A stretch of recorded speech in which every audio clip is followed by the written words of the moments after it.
दीपक केसरकर यांनीच एकनाथ शिंदे आणि त्यांच्या कुटुंबांना कॅप्टन बंधूबाबाचा पत्ता दाखवला आणि त्याच्याच माध्यमातून मग ते कामाख्यापर्यंत पोहोचलेले आहेत.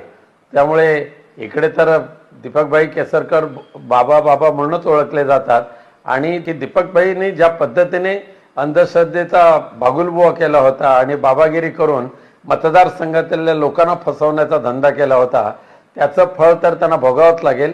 खरात बाबांचं आणि कॅप्टन खरात बाबा आणि दीपकभाई यांचे बऱ्याच वर्षापासून अत्यंत चांगले संबंध होते आणि तंत्र मंत्र ह्या सगळ्या विद्यामध्ये दीपकभाईंनी त्यांच्याकडून अनुकरण केलं होतं ही माहिती आहे. त्यामुळे येणाऱ्या SIT चौकशीला दीपकभाईंना सामोरे जावं लागेल.